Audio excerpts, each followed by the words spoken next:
오늘은 복을 나누는 사람이란 제목으로 함께 말씀을 나누겠습니다. 너무도 잘 아는 아브라함에게 임하신 하나님의 말씀이죠. 근데 너는 복이 될 것이다.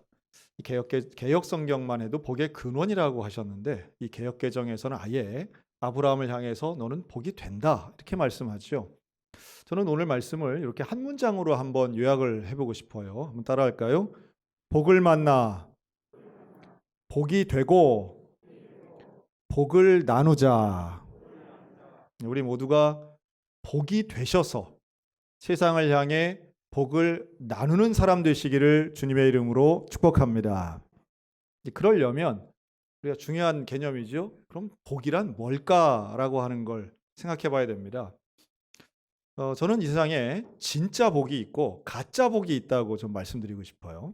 그러니까 복처럼 보이는데 복이 아니고 복 아닌 것처럼 보이지만 실제로 복인 것들이 있다는 겁니다. 음식을 좀 예를 든다면 여러분 내 입에 맞다고 다 몸에 좋은 걸까요? 그렇진 않죠. 맛은 있는데 몸에 안 좋을 수 있습니다.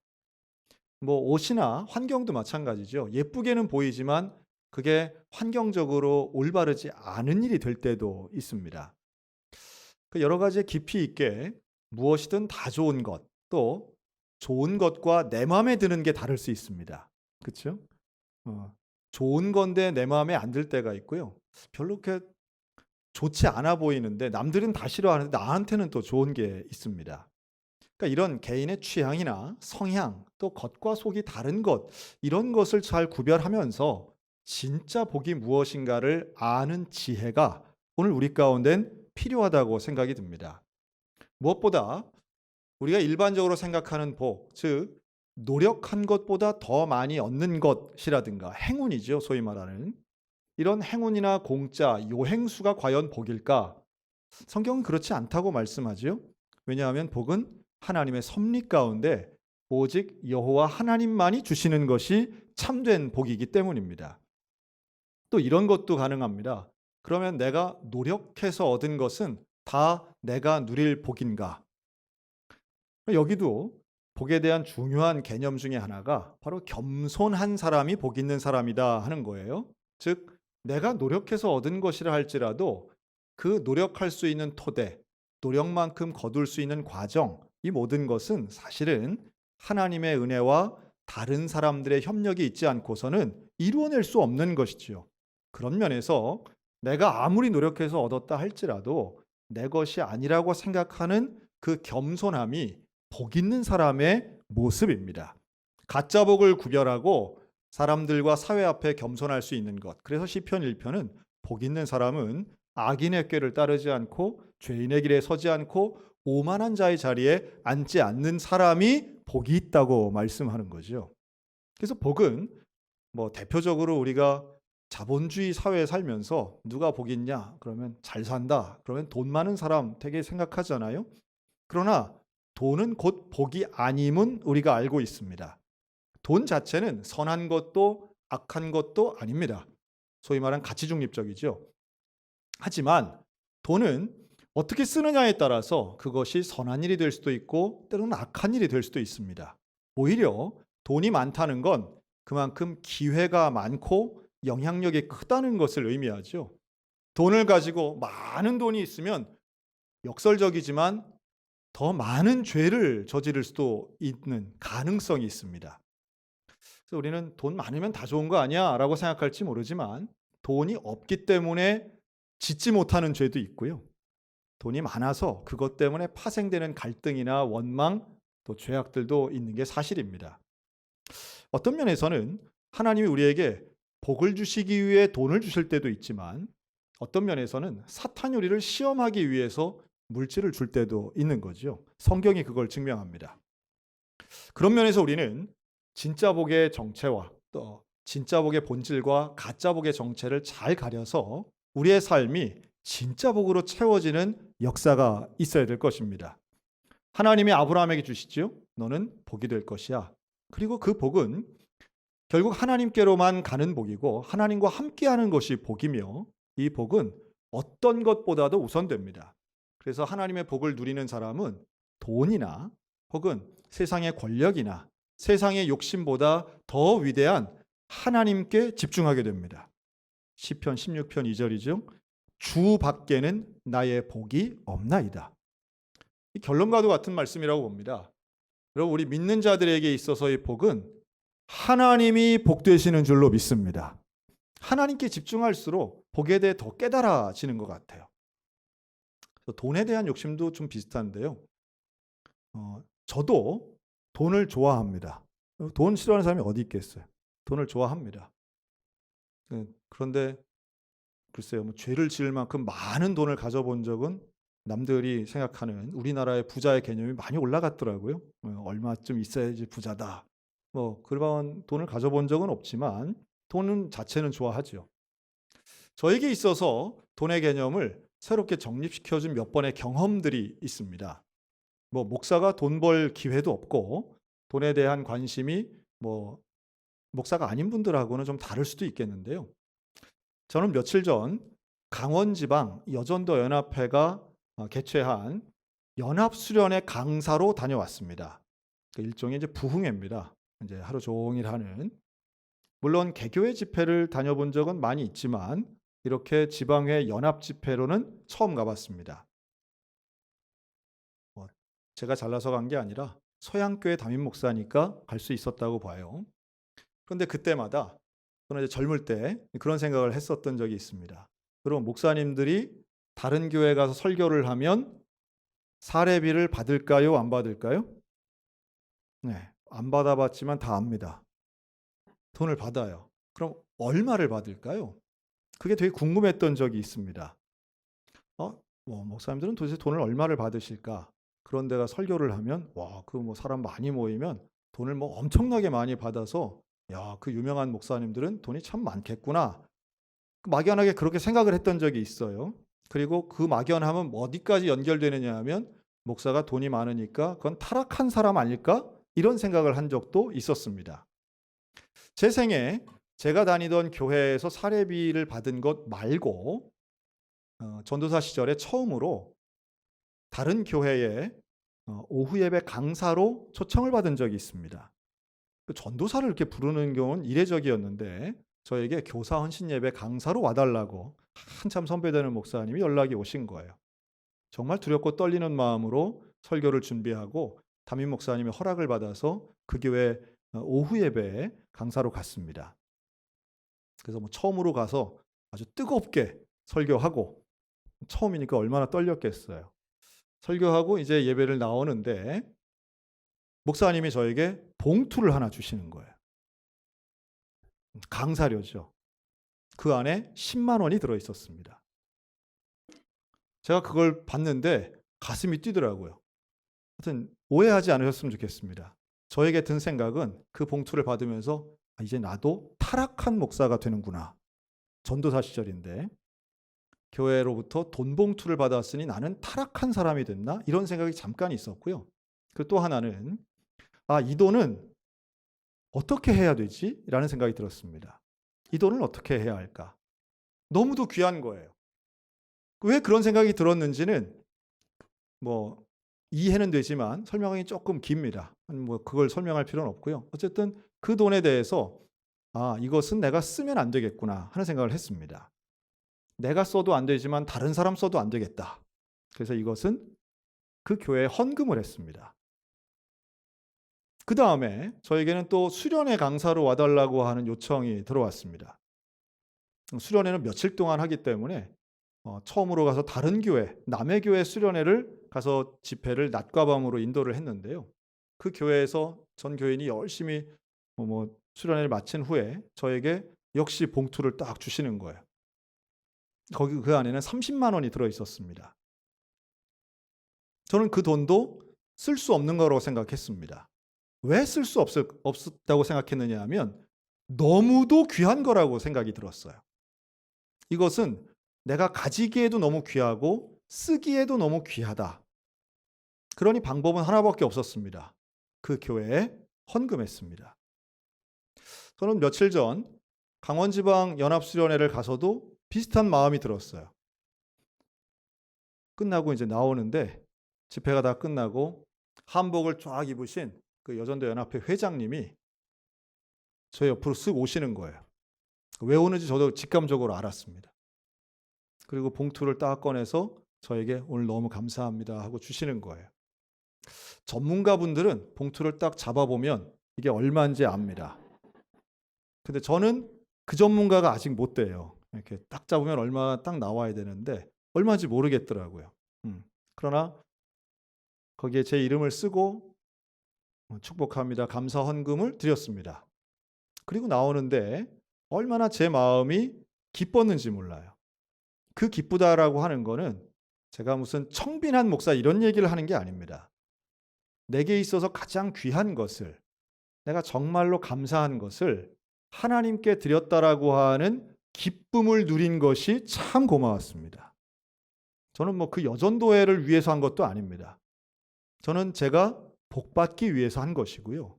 그 복의 개념은 내가 50만 원이든 100만 원이든 혹은 1000만 원을 하나님께 드리면 100배로 돌아오겠지가 아니에요. 여러분, 우리는 헌금은 투자가 아닙니다. 하나님께 10만 원 입금하면 1000만 원 주시겠지가 아닌 거예요. 여러분, 복을 누리며 살아가는 사람들의 특징이 있습니다. 그것은 하나님을 기쁘게 여기는 겁니다. 귀한 것을 하나님께 드리면서 기뻐하는 삶이 진짜 복을 누리며 사는 삶이 아니겠습니까? 하나님이 가장 원하시는 그곳에 나의 물질과 나의 마음을 드린다면 그 사람은 이미 복을 누리며 사는 줄로 믿습니다. 여러분, 이 믿음, 이 복에 대한 온전한 깨달음이 있었기 때문에 아브라함은 큰아들 이삭을, 그 하나밖에 없는 그 이삭을 하나님께 드리려고 했던 거예요. 그건 잔인한 것도 아니고 하나님께 가장 귀한 것이라도 나는 드릴 수 있다라고 하는 믿음의 표현이었다고 저는 믿습니다. 돈이 필요 없는 사람은 아무도 없습니다. 아들이 귀하지 않은 사람은 아무도 없어요. 그런데 하나님의 복을 경험한 사람은 내게 아무리 소중한 것이라도, 아무리 귀한 것이라도 하나님께 드리는 게 더 큰 기쁨과 감격이 된다는 걸 아는 거죠. 그래서 팔복에선 마태복음 5장 그렇게 말씀하죠. 의에 줄이고 목마른 자가 복이 있다. 의를 위해 박해받는 사람의 복이 있다고 말합니다. 근데 그 의로움이라고 하는 건 자기의 의가 아닌 하나님의 성품을 말씀하는 거예요. 하나님의 공의, 하나님의 뜻, 여기에 줄이고 목마른 사람이 복이 있는 거예요. 하나님을 더 알아가고 싶은 사람이 그가 바로 진짜 복된 사람이라는 말씀이죠. 왜 그럴까요? 우리에게 복을 주시는 분, 진짜 복을 주시는 분은 여호와 하나님이시기 때문인 줄로 믿습니다. 하나님이 복되시기 때문에 그래요. 우리에게 복을 주는 건 세상도 아니고 물질도 아닙니다. 권력도 아니고 돈도 아니에요. 우리가 참되게 복을 주시는 분은 하나님 한 분뿐이십니다. 그러니 하나님께로 나아가는 게 우리에겐 기쁨인 거죠. 그 복을 누리며 살아가면 행복인 거예요. 하나님과 동행하는 삶이 그래서 복된 삶이 되는 겁니다. 그 하나님이 아브라함이 말하죠. 너는 내 친척, 본토 친척 아비집을 떠나라. 내가 내게 지시할 땅으로 가라. 이 말씀은 뭐예요? 하나님이 함께 하신다는 거예요. 내가 너와 함께 하겠다는 거예요. 그 말씀에 순종하는 그 믿음이 하나님과 함께하는 것이고 하나님과 동행하는 그 길이 이미 복된 길을 걷는 겁니다. 광야라 할지라도 하나님이 함께 하시면 복이 있는 거죠. 그리고 또한 진짜 복의 특징은요. 그 복을 나누는 것에 있습니다. 복을 나눠야죠. 이 복을 나눈다라고 할 때 아브라함에게 하나님이 너무 귀한 말씀을 하세요. 너를 통해서 모든 민족이 복을 얻을 것이다. 이 땅에 있는 모든 족속이 너로 말미암아 복받게 될 거야.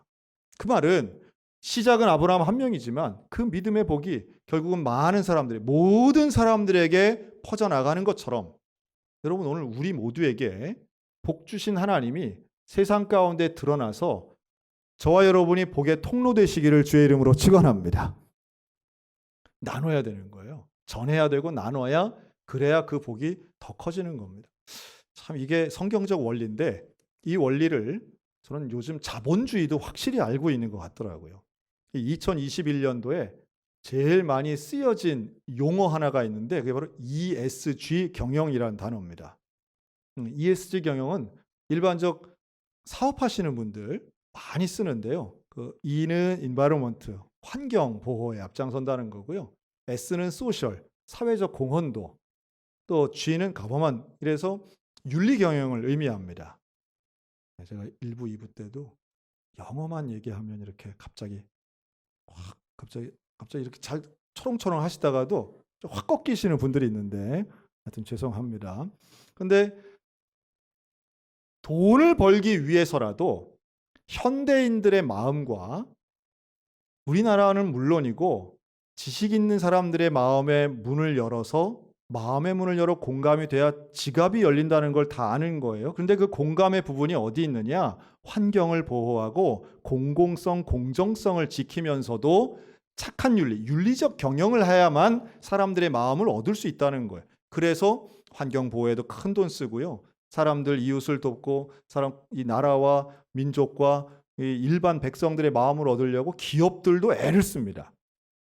그 기업의 가치는 핵심 가치는 이익을 남기는 건데 어떻게 해야 이익을 남기는지를 이 자본주의가 잘 안다. 저는 그렇게 봤는데요. 야, 참 똑똑하다. 성경적 원리를 저렇게 기업 윤리에도 사용하네. 여러분, 오늘 우리 교회도 이런 성경적 원리, 즉 나눔, 실천, 이게 있어야 되는데요. 전 그래서 옛날에 썼던 예화이긴 하지만 저는 우리 교회가 좀 저수지 같은 교회가 됐으면 좋겠다 하는 생각이 있습니다. 여러분, 저수지는 평소에는 물을 가둬놓죠. 그러다가 논이나 밭에 이렇게 물을 흘려보내잖아요. 근데 만약에 물을 흘려보내지 않고 아까워, 난 이게 어떻게 모은 물인데 그냥 가둬놓고 있을 거야 라고만 하면 논과 밭에는 작물이 죽고요. 갇혀있는 물은 썩기 마련이라는 거예요. 그러니까 흘려보낼 때에 사실은 저수지로서의 역할을 감당하고 논과 밭에도 귀한 열매들이 맺히는 거죠. 그런데 또 하나, 그런데 저수지로 들어오는 물은 어떤 물인가라는 거예요. 비가 내리든지 아니면 어떤 수원, 물 근원에서 물이 나와야 그걸 모아놓는 게 저수지 아니겠습니까? 이걸 영적으로 본다면 하나님과 연결되어 하나님으로부터 복을 받고 영적인 은혜를 받은 사람들이 모인 곳이 교회라면 우리는 그 은혜와 복을 자연스럽게 이웃에게 또 사회에 다른 교회의 선교지로 이걸 흘려보내야만 우리가 썩지 않고 하나님이 주신 사명을 감당할 수 있다라는 말씀이에요. 여러분, 우리 교회가 축복의 통로, 또 마르지 않는 하나님의 저수지 같은 교회 되시기를 주님의 이름으로 축복합니다. 우리를 통해서 하나님 분명히 역사하시고 남들도 살리는 거죠. 청소년 사역할 때 많이 했던 말이 있습니다. 애들이 이제 공부해야 할 이유를 모르겠어요. 뭐 이렇게 고민하는 아이들에게 해줬던 말인데요. 공부해서 남 주자. 뭐 이런 거 있죠.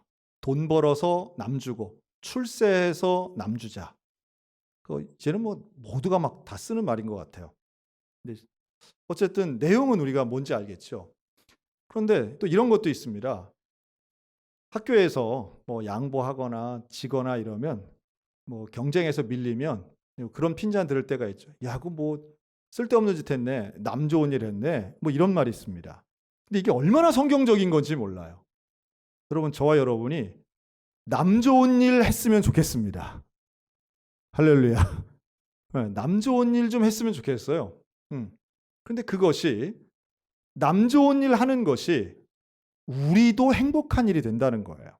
그리고 하나님이 정말 원하시는 것은 남들 잘 살게 하면, 남들이 좋게 여기는 일들을 하게 되면 우리에게는 하나님이 더 많은 것 분명히 부어주시라고 믿습니다. 왜냐하면 충성한 자에게, 충성하고 착하고 온전한 일꾼에게 하나님 더 많은 일을 맡겨주시는 건 너무 자연스러운 일이기 때문에 그렇죠. 여러분, 마가복음 6장에 보면 예수님이 제자들과 함께 그 수만 명의 사람들이 모여 있는데요. 제자들이 그런 얘기합니다. 예수님, 사람들이 이렇게 많은데 때가 늦었습니다. 우리한테는 먹을 게 없습니다. 저 사람들 다 집에 보내야 됩니다. 집에 가서 밥 먹고 오라고 해야 됩니다. 그랬더니 예수님이 뭐라고 제자들에게 얘기하셨냐면, 한번 따라 하실까요? 너희가 먹을 것을 주라. 너희가 먹을 걸 주라. 이렇게 말씀하세요. 제자들이 황당한 거죠. 우리 돈도 없어요. 돈 모자릅니다. 여기는 돈이 있다 할지라도 살 데도 없습니다. 우리가 어떻게 줍니까? 그런데 예수님이 보여주신 본은 전혀 다르죠.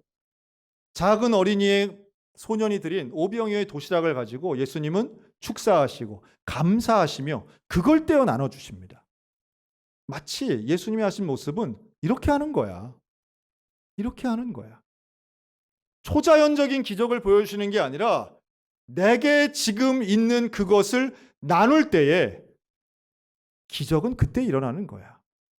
나중에 여유 있을 때, 나중에 돈 많이 벌었을 때, 나중에 내 곳간이 찰 때 나누는 것이 아니라 지금 보이는 그 사람에게 내가 할 수 있는 그것을 할 때에 기적이 일어난다는 것을 예수님이 몸소 보여주시는 거죠. 여러분, 너희가 먹을 걸 주라라고 할 때 저는 이렇게 들려요. 너희가 복을 주라. 너희가 이미 복을 받았잖아. 너희가 받은 그 복을 그걸 주는 거야. 돈도 복이 아니고 건강도 복이 아니고 내 안에 역사하시는 그 하나님의 은혜, 그걸 나누는 거야.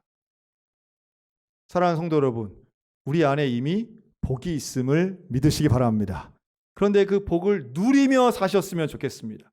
복을 누리는 게 뭘까요? 그 복을 나누는 것이 누리며 사는 것입니다. 평생 복을 누리지 못하는 인생이 안 되셨으면 좋겠습니다. 우리가 복을 누리는 통로는 딱 두 가지예요. 하나님께 드리든지 이웃에게 나누든지. 하나님께 드리는 것도 온전히 복을 누리는 겁니다. 이웃에게 나누는 것도 온전히 복을 누리는 것입니다. 이 균형이 잡히는 곳, 하나님께 영광을 돌리고 인간들에게, 사람들에게 구원을 베푼 십자가의 정신이 그대로 녹아 있는 거죠. 하나님께 달라고만 하는 것이 아니라 이미 복이 된 우리가 드리고 나눌 때에 우리의 삶의 현장에서는 그것이 가정이든 직장이든 교회든 놀라운 기적은 일어나게 될 줄로 믿습니다. 조엘 오스틴 목사님의 행복의 힘에 있던 예화인데요. 이걸로 마칩니다. 조엘 오스틴이 자기 친구하고 같이 식당에 갔다 그러죠. 식당에 갔는데 거기에 음식 갖다 주는 웨이트리스가 상당히 불친절하더라는 거예요. 뭐가 기분 나쁜 일이 있는지 물도 탁탁 놓고 막 이러더래요. 그래서 이 조엘 목사님은 기분이 나빠가지고 뭘 한마디 하려고 얘기했는데 같이 온 이 친구는 그래도 맛있게 먹고 잘 먹었다 인사하고 그리고 밝게 인사하고 나오더라는 거예요. 그래서 아니 우리가 손님인데 아니 왜 우리가 한마디를 해야지 왜 그러냐고 그랬더니 이 친구가 하는 말이 나는 다른 사람 때문에 좋은 친구와의 만남을 망치고 싶지 않아. 나는 다른 사람의 불쾌한 말 때문에 하나님이 주신 귀한 내 날을 망치고 싶지 않아. 저는 이렇게 읽히더라고요. 나는 내가 받은 복, 내가 누리는 복을 다른 사람에게 사단의 유혹에 빼앗기기 싫어. 여러분, 사단은요, 우리가 가진 복을 빼앗으려고 매일마다 노력합니다. 매 순간 애씁니다. 그래서 마음을 상하게도 하고요. 사람에게 서운하게도 만듭니다. 서운한 마음 들고 상한 마음이 있으면요. 그 복을 잘 못 누려요. 이웃 좀 도웁시다 그러면 그 사람 옛날에 어쨌다고 그거 왜 돕냐고 이러고요. 교회를 돕거나 선교사를 돕는 것도 역시 마찬가지입니다. 도울 필요 없다. 내가 더 어렵다. 돕기보다는 오히려 나누기보다는 내가 더 가져야 되겠다고 생각하는 그 순간 여러분 우리의 복을 빼앗기고 있다는 생각을 하셔야 됩니다. 하나님이 주신 복을 빼앗기지 않는 하나님의 마음 품고 복을 누리며 사는 감사하는 성도들 되시기를 주님의 이름으로 축원합니다. 주님이 우리의 복 되십니다. 그 복을 만나는 사람은 복이 되는 거예요. 그리고 그 복이 된 사람은 복을 나눠야 되는 거예요. 하나님 원하시는 거예요. 오늘도 복이 되고 복을 나누는 삶을 실천하는 저 여러분 우리 소양성결교회가 되시기를 주님의 이름으로 축원합니다.